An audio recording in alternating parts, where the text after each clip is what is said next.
Welcome back to the Leca Championship. Day number 2.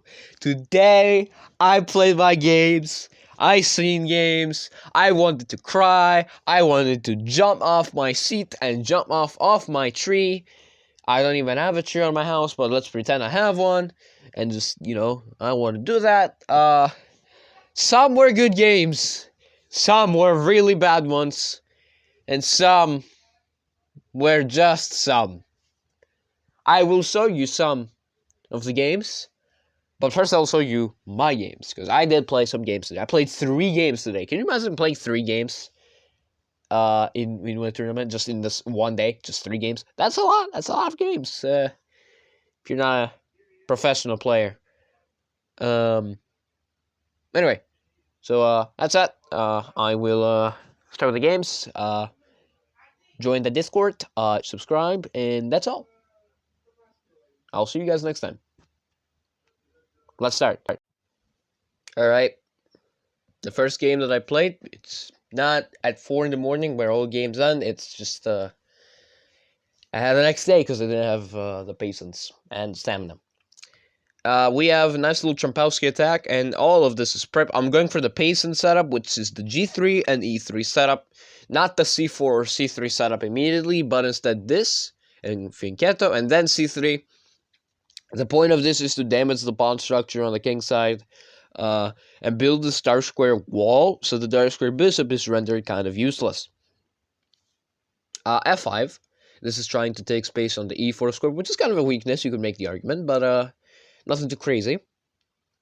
Knight to E2, knight to D2, and queen to C2. And the other point on Trapowski is to just take space on the queen side, which I will employ that plan very, very soon. We have to move A5 and A4. Probably there's not going to be a lot of progress on the queen side after that. Knight to E4, B3, H5, H4, B5. And in this position, I actually have some sort of advantage. I can take this pawn, and after they take back, I can take this knight. And apparently I can sacrifice this knight, because if they take, they lose the rook. How did I not see this? I was contemplating it, but I did not play it. I don't know why. I don't know why. Knight takes d4 here and here. By the way, don't forget to mention the guys that rated 2200. Yeah, you can imagine my nerves. And knight to f4 instead, because this is a little bit more patient. I want to apply pressure to this, pressure to these squares, and pressure to these squares. It is immediately taken, because like we said, the dark square bishop and Trapowski for black is completely useless. I mean, not completely. In some cases, it can be useful if white plays unorthodox chess, but whatever. Now we castle, both of us, and we have the bishop coming to the square, threatening to play pawn takes pawn and win more pawns. We go to e8, and e8, not what I said, e8, please, mouth, speak correctly. And rook e1, rook e8, and bishop to f1 to be ready for the trade. He pushes, and now if I traded this here, exactly what I calculated again, I would have been able to fork these 2 pawns. And if he defended, this endgame is very bad for black because of the split nature of the pawns. Especially these 2 over here, which is just stopping a 2-on-1 to develop. There is also this this pawn over here. The reason I did not do this because I thought the isolated pawn might be a lot of a weakness. But in this case, it's actually an asset. Because I will just put my rook there, attack this, but then they will attack this. And then I will just go here, and once they try to add pressure to that, I'll just take here. I'll take here, or I'll just attack the other pawn. Both moves look fine. Oh, I'm sorry, I did not mean to enter the Explorer. But probably the better moves to take, and then let's enter this. I did not want this for some unknown reason, because I felt like the isolated pawn that I would get is too bad. So I decided to, instead of doing any of that, I would just close the position, and I would just put my rook there, and just play this until his time runs out, and I have a very healthy read. And at this point, we just run into the 1 minute, and this is where the nerves really kick in. because after another invite of a trade, he does not take. We try to get another trade on our terms, and another trade on our terms. It's just a lot of softening, and F3 was just a roll of the dice here. Not hope chess. Don't get me wrong, that's not hope chess. The eagles calculated. If he does this, then I would not do this, but this, and I would keep this pawn defended, and I would try to put pressure to the pawn. Instead, we have this, and I just decide to just open the position up, and here, bring the king closer. I prevent the queen infiltration, because that's a little worrying in my eyes, because I don't like the queen to come over. In real life, maybe, but not in chess. I'm joking, I don't have a girlfriend. Queen to d3, and the queen goes here. We try to get a queen straight. He doesn't want it. We do it anyway, and we lose a pawn. But it's kind of a hard endgame to play with low time, and in this case, we have a draw. Just a quick, easy draw.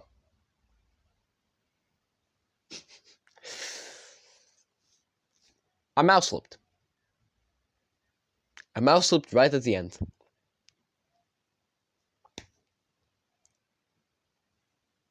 Next game. Next game. This is where the tilt really kicked in. This is where the tilt really kicked in. From the first game.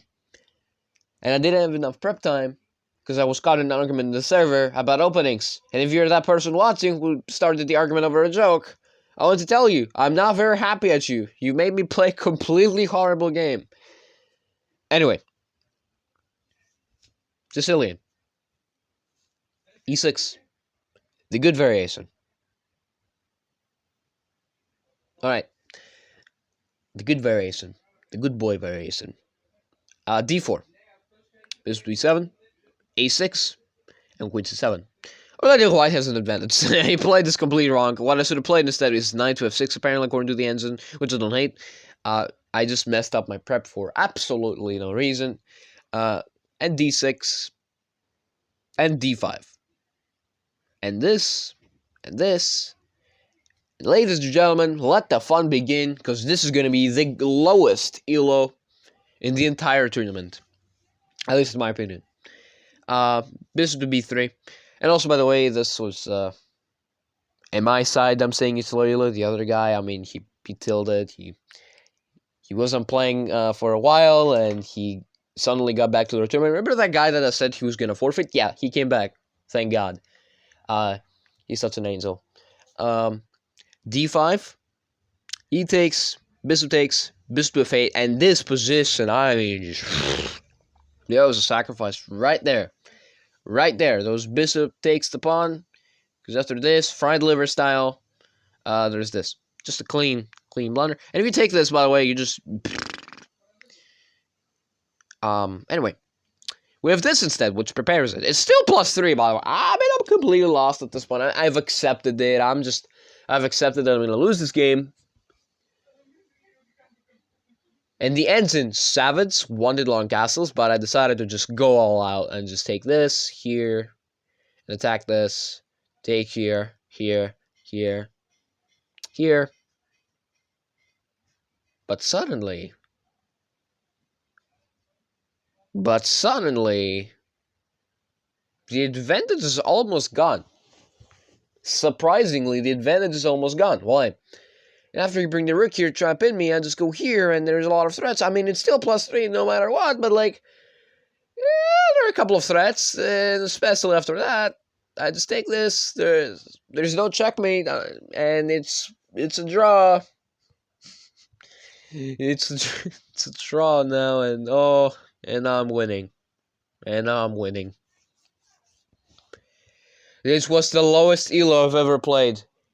I'm an 1800 canonically, because I lost that rating. I tilted and I went back to 1700, but I still claim as an 1800. As an 1800. I'm offended I play this game on my side, because Jesus Christ. Let's go to the last game for myself. All right, the last game. This is against the 2100. The Knight of Sicilian and the main line. I wasted my entire afternoon studying this line. My entire afternoon was spent studying this. I was studying after e6, f4, bishop e7, queen f3, queen c7, castles in the long side, knight b d7. I studied after this position the entire top engine line on leeches, which is g4, and then you play the following: b5. They take your knight, you take back here, here, here. You castle in this position, and then and I studied the following second top engine line, which is takes here.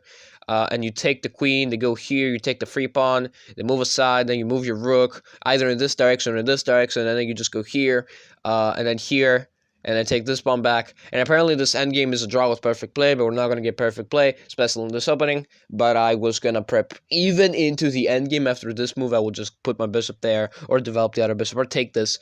I mean, I spent my entire afternoon learning this line. The other line that I sat down and learned was the second top engine line, which, if you think about it, is also kind of something. Bishop d3 is the second top engine line. In this case, I have to play b5. After rook h2 e1, I play bishop b7. But I was not prepared for this move. The line I was prepared for was g4 here. In this case, we play knight d5. This is the fifth top engine move, which I forgot to study. This is not a well-known gambit, but according to the person that they say it is, they found it from a YouTube channel. I took the knight, and they pushed. Well, you know what they should have done first? It was something with the knight. It was to do this. And after that, I could just move my king. And after they took, for example, I will just move my bishop. Oh. That's a fun blooper. I just accidentally exited my phone, which is cool. Okay. You saw a little glimpse of my wallpaper. Might change it. It's kind of stress. Kind of pixelated. Yeah. What our friend Pickle did here was he actually messed up the move order, which happens a lot in this opening. Happens way too much in this opening. No offense, I have also messed up the move order of the knight orf. So I just take the pawn because I'm like, what the fuck is he playing? And then he says on the chat, I messed up the move order, and you know, he just messed up the move order. And takes, instead we don't have takes, but he goes there. Again, mixed up in the move order. So we just push the pawn. And now, we play a nice little move, a little bit of flair. Knight to h5. This is a lot of flair. And then we take this bishop. If you take the knight, we take there and we just kill you. If you take the bishop, then we go here. We do not care that we're being forked. It's still minus 3.7. Because even if you take this bishop, then at the end of the day, I take yours. And then, if you go here, for example, I just take your rook and your other rook. If you don't take my pawn. And that's how the game ended. And this is how I won against the 2100. Now, we played another rapid game that was not unrated. Not rated towards Leca Championship. With the correct move order this time, yeah, I got absolutely cooked. So if this guy played the correct move order, I probably would have been annihilated if I did not think as much. So yeah. That's that. Now I know how to play against it. So thank you for your generous donation of points. And for some forgotten reason, I was expecting to be done with this tournament very early on and killed. I move on. I move on. So I just move on. And yeah. So now that we're done with my games, it's time to actually proceed to the other people's games, which were also kind of fun. Alright. This is two 1800s playing this game. Friends defense.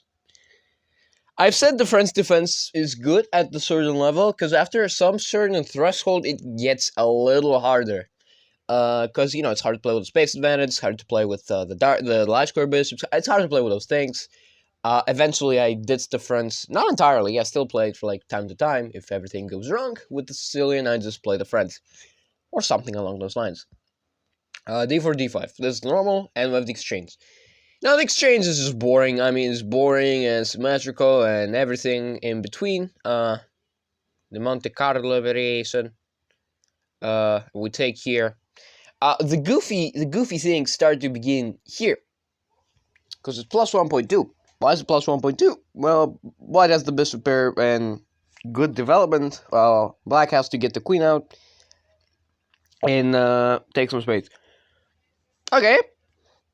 We'll move the bishop out, and now the bishop goes there. We move the rook out, and we'll move the queen out. Okay. So now the advantage for white is slowly dwindling away. We have the move bishop to g5. In hindsight, this move looks really good. You sacrifice the pawn to, open up the king. I'm joking. And then our trade, and then after that, the queen just retreats, and knight moves there, and it's 0.8. Because you're not going to be down a pawn after you kick away the knight. So let's see that in action. So we kick away the knight, and we take another pawn. Problem with this is that in this position you can sacrifice the knight. Not like that. I mean it like that. It's very hard to understand why as a loyal player. Because at the end of the day, you get the knight. You get the knight in there, right? No.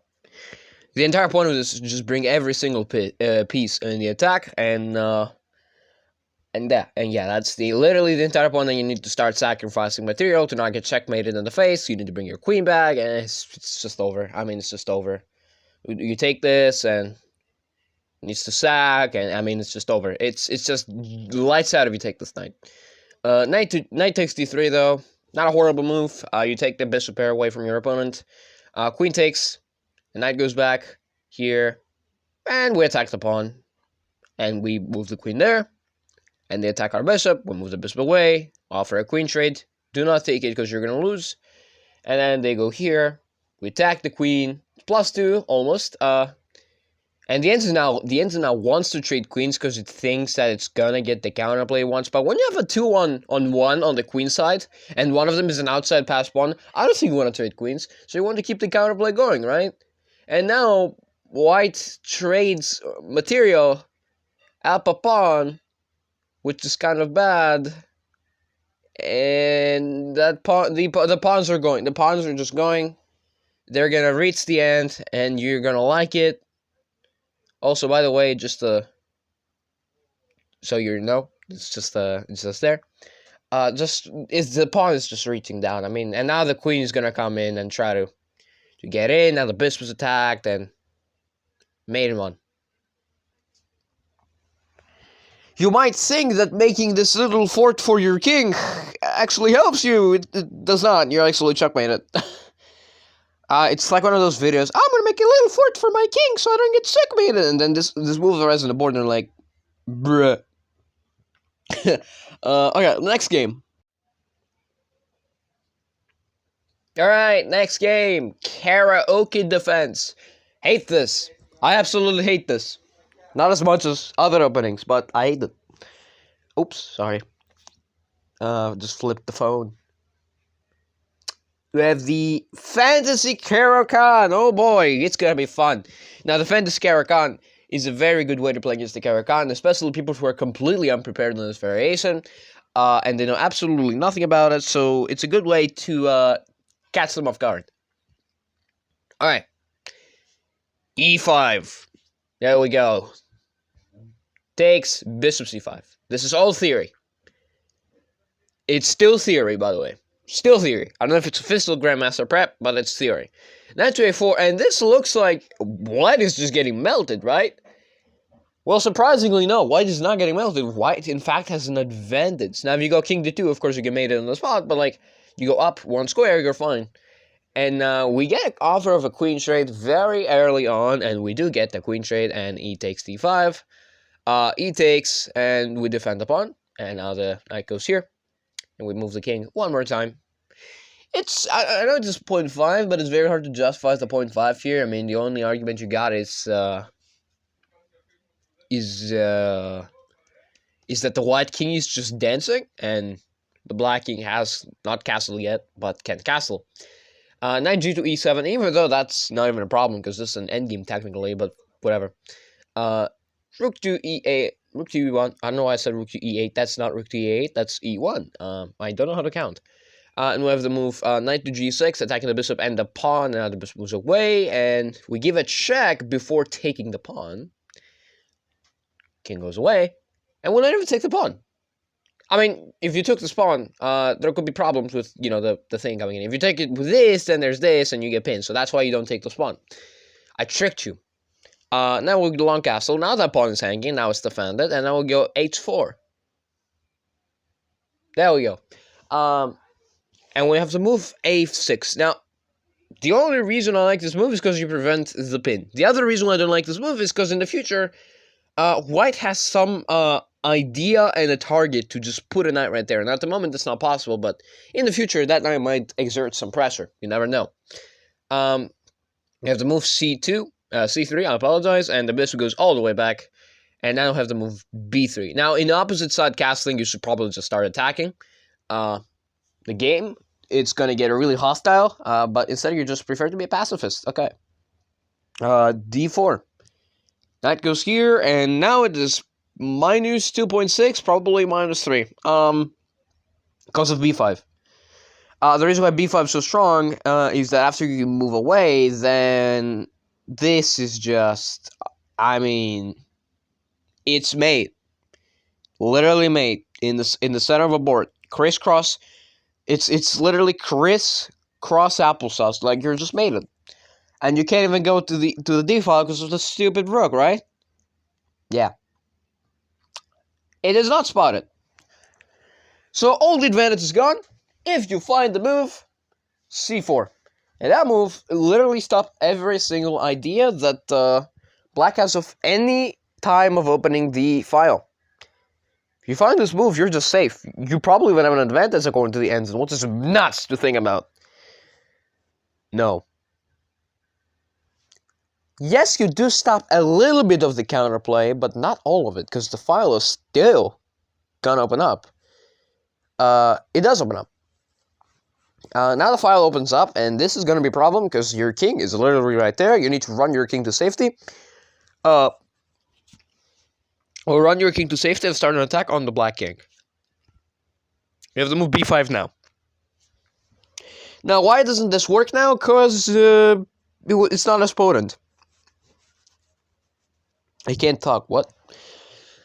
Oof, okay. Sorry, I ate something. And I'm still like, I ate something big yesterday, like some burger and some gyros. I think you've heard of it. I still want to vomit.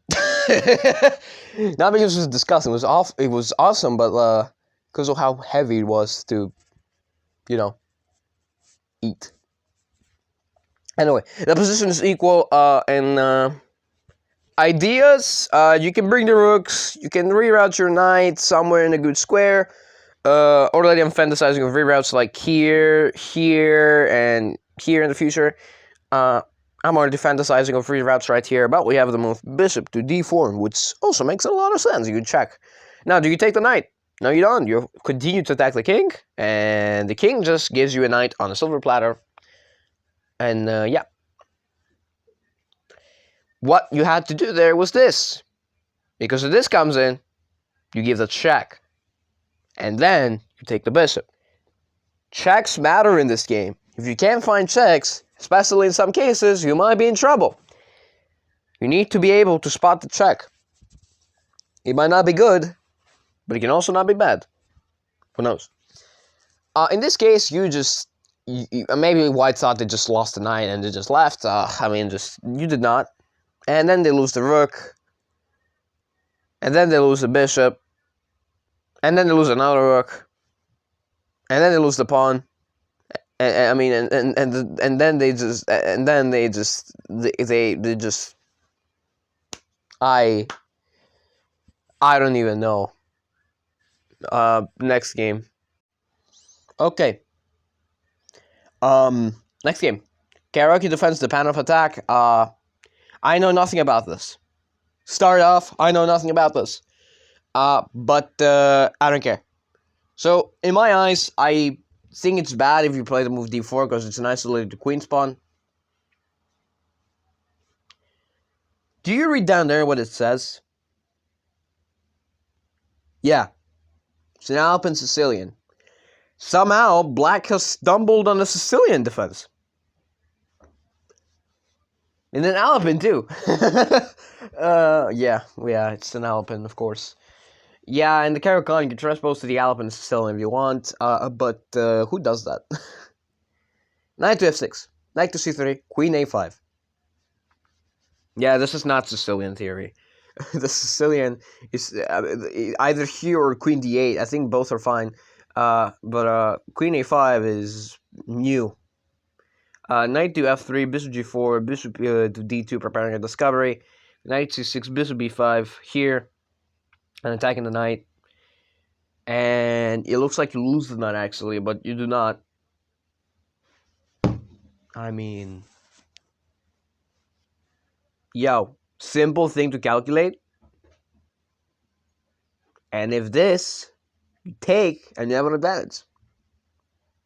You have an advantage. A very margin advantage, but you got an advantage. This is just no good. I don't know what you calculate. Oh my god.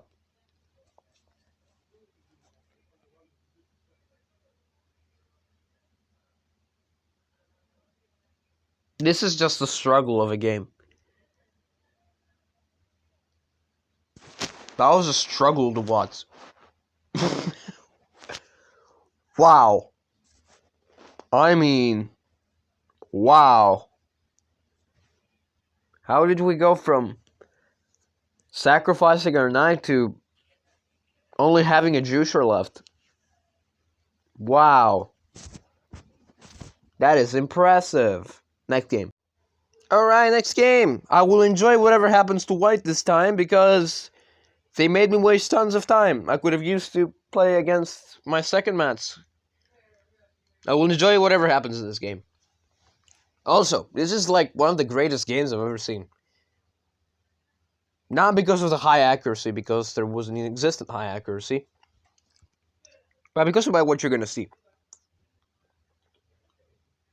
You're going to see some stuff. e4, e5. Okay.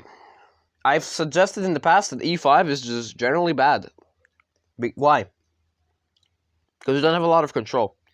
You don't have control of the opening you're going to face. Like in this position, there are so many openings to learn. Now, there's this, and there's this, and there's this, and there's this is an opening, then there's this is an opening, then there's this is an opening, this is an opening, this is an opening, and this is also a thing. This is and then after in these variations, you need to be ready for the four knights, you need to be ready for the Italian, you need to be ready for the Spanish, you also need to be ready for the Ponziani, you need to be ready for the Scots game, you need to be ready for the Goring gambit, you need to also be ready for the Danish game. You need to be ready for so many things for no absolute reason, and all of them have their own lines. Okay? And you don't have control of what's gonna play, right? But with c5, yes, you don't have still control, because white has the option of playing this, or this, or this, or this, or this, or this, or this, but it's way easier, because it's just some stuff you need to know before you're eligible to play the Open Sicilian with black. Because once you end in this position, you have three choices of what to play here. e6, d6, knight c6. These are your three choices. You pick one Sicilian, you learn it by heart, and you win. With the exception of knight c6, you need to know what to do against the Rossolimo. But I've recommended one Sicilian, and if you know it, it's of course the Con Sicilian. Very simple to play. You can even play this against other variations as well. I have videos on it. You can go watch them. Anyway. Knight f3, knight c6, we have the Spanish. I told you, you need to know some theory in the Spanish, because if you don't know some theory in the Spanish, you're going to die. And black chooses to play the Berlin defense. Now, speaking of the Berlin defense, do you know how to play the Berlin endgame? Do you know what to do after castles, knight takes, d4, knight goes back, takes, here, goes here, and, no, that's not the Berlin game, I'm just, yeah, here, and here, here. Or the other moves, like the knight hopping in or the bishop hopping in. This is a Berlin endgame. This is basically like an endgame position that has been reached by grandmasters. I think one of them is rook e1, and then you go rook d1. You go here, and then you just develop the knight. They bring out their bishop, and you just play h3, and here, and then you bring your bishop, and then they take it maybe, and then they go here, here. Oh, not that. Here. I mean, it's just so much. I mean, it's just so much. Actually, once studied the Berlin endgame for like a game. I might study it again. Who knows? As white, because sometimes I do play for. But we have indeed not the Berlin endgame. We don't have the Berlin endgame. We have the Rio Gambit, which is a choice you can play. Although in this position, you'd like to, play the Berlin endgame, which might end up in a draw. Guarantee you a draw. Here, and takes. Here, knight takes, pawn takes, bishop, and bishop. This position is completely equal. It's just equal because that even though black has a double pawn structure, doesn't quite matter because of the open d file, and also white is gonna run away the bishop, and you're gonna have a good game. This game did not go as expected. I mean, also lower down because there's a lot of moves up there. Castles. d4 takes a lot of space. Takes a lot of space, not spends. Not expense, okay? Space. Jesus Christ, I can't speak English. Rook to e8, bishop to f4, and bishop to g5, offering a trade, and we don't have a trade. It's now minus 1.2. Fine. Because you can exploit the weak b2 pawn a little bit, not too much, but enough to exploit it, okay? We have the move knight to f5, which I also like, which is trying to get rid of the bishop pair. Bishop dances one more time. You attack it again, it goes back, and you take it. Takes with the f-pawn. Now, in the VC, when we were watching this game before mine, which was right after this, I was contemplating about f-takes, because you don't open up your h file, which could be used for potential attacks on the king side, and you also slightly open up the f file, and you can use it for attacks on your own. People were like, well, the dark squares are weak. I know the dark squares are weak, but you can just hide your king on h1 and still be completely fine, although the engine completely hates this move because of bishop to, this, and then you need to simplify. I guess that's why it was really hated. Whereas if you played h takes and the same thing happened, you can see it's different. Apparently, this is better than this, because in this case, you can take it, and you can run away. Ah, that's why. Okay, that's why. Now I get it. F takes e3, bishop g4, and rook takes e8, queen takes e8, queen f1, queen e3, and king h1. Black has a clear advantage, although it's still kind of complicated. You should probably not trade the queens. We attack the queen, and we trade the queens. You're attacking a player and you're trading queens. Awesome. I mean, what black doesn't take. I mean, just black takes the free pawn. Goes free pawn, good pawn. And now I have another queen trade offer. Don't trade the queens. You're going on the attack. Fine. Okay. Knight develops. Attack juicer. Check kid. King moves. Hops around. Immediately chop down. Oh, that rhymed. Cool. Awesome. I love it when that happens. Rook to e2 and attacking the probably very hard to defend b2 pawn. You need to play the disgusting rook b1.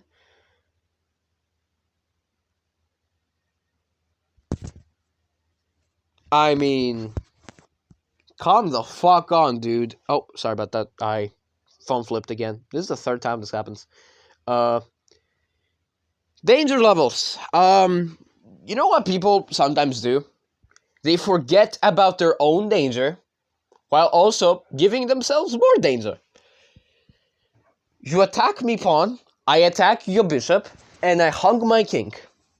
This is what happened there. I mean, just... Can you guess something? Didn't happen. That's why I said this game is gonna be long. The moment this move happened, I knew it was gonna be game on.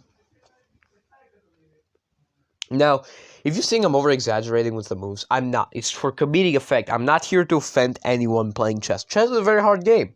Okay? It's a very hard game. I make mistakes, you make mistakes, everyone makes mistakes. Even Magnus Carlsen makes mistakes. I mean, not as much as we do, but like, enough as well, you know? Just laugh. Just laugh along. Chess is a painful game, you know? We might as well laugh in our pain than laugh in anger, okay? I don't think that makes sense. Okay, so Black has got themselves in a very tricky situation here. If you move the bishop, you lose the rook, but there's absolutely zero threat on your king. I mean, on your bishop, because if you look at the color of the bishops, they're actually opposite color bishops, which could lead to a draw, but Black has still the advantage because they're up a pawn, and they can take more pawns, and it's going to look very badly. We take the pawn. King moves up. The king just cannot move out of the corner. I don't know why you're moving the king. We have the move a5 and a4, and of course a4. Yeah, a4. That was h4 in the corner, not a4. This is a4. Another bishop moves away. We attack the bishop here.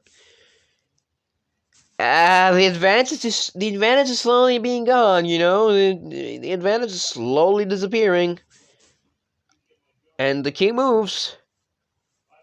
I don't understand why not take this. Oh wait, I forgot. Never mind. Sorry. I did not see it. I apologize. Bad Raven. We trade more pawns, and we do this. The problem is now this is very close to a draw. It's very close to a draw. You need to keep the advantage. You need to find this move. Oh god, it's gonna be a draw, isn't it? Oh. And the bishop goes there, and the king goes there. Apparently you just had to lock the structure. You had to lock the structure so that the dark square pawn is just bad forever and eternity. And just the white king doesn't matter that he can enter, even if they take your pawns. Because they can, it's illegal. But the future, you might as well take their pawns instead. Okay. So the king moves there, the bishop attacks his pawn, we attack their pawn. I mean, here's a good trick with opposite color bishop endgame. Sometimes you can be down 3 pawns and still be a draw, because the color of your bishop cannot attack the other color of your opponent's bishop. Which means in some cases, the pawns, when they're very split apart, like in this case, they can be very drawish. And you can lose pawns and take pawns, and it would still be a draw despite having a 2-on-1 on the king side or the queen side. By putting your pawns in the same color scheme as the opponent's bishop, they're permanent targets and they can't even move away. You need to bring your king from here to here to defend. That's not gonna happen. The bishop is way faster than that. So instead of we just move the pawn out of danger. Takes. That pawn is gonna die. Oh, at least defend. At least attack this. Keep the draw. Okay, takes. Oh my. Do you know how much time they had in the clocks? 5 minutes. 5 minutes to figure this out. Probably more. I'm just under-exaggerating. If that's even a word. Look. You don't have to defend a pawn that's already defended by your king in an opposite color of your bishop. Doesn't even matter. Just take the pawn. Take the pawn. If they go here, go back. If they do this, go up. You're winning. They can't stop you. You want another trick? This. They take you promote. If they keep staying on this, you start pushing the other pawn. And if they go here, you continue pushing the other pawn. Not right now, because you're going to lose it. But you go here. You just force your opponent into Zugzwang. And if they keep dancing around the color scheme, bring your king. You lose this, bring your king. And push your pawn. And if you bring your king, push your pawn. They go here, bring your king. If they check you, go up. If they check you, go up. You win the game. In this case, the bishop cannot do anything because white has one pawn left and black has two. What's the difference? Well, black can just sacrifice the bishop for the pawn, and black is going to put their king here and support both the pawns. And you can't stop both of them. That's the point. That's the difference. That's the difference. Whereas when you have a lot of pawns and the king is like far away and, the bishop stops the king from getting in, yeah, it's not as easy to make a queen, is it? Okay, so instead we have the move bishop takes bishop to e3, which I mean just disgusting. And now we push the pawn. And now we attack the pawn. Now we attack the pawn. Okay, good. We couldn't do that last time. We had to do it now. Okay, acceptable. Now the bishop goes there. The bishop goes there. We'll just follow the bishop like it's your lost brother. And now with the king moves, I mean, black has still an advantage, but it's very hard to tell why. Maybe, again, it's probably because of, this. And because this pawn is the opposite color of this bishop, the color it promotes, might be completely winning for black. But the engine is also having its thoughts. Okay. Bring the king. Attack the bishop. Prepare the pawn to become a queen. That's what you gotta do. That's...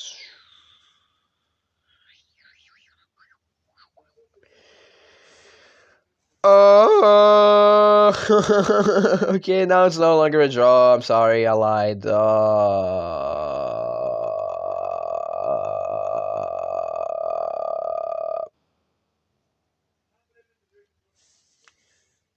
67 moves.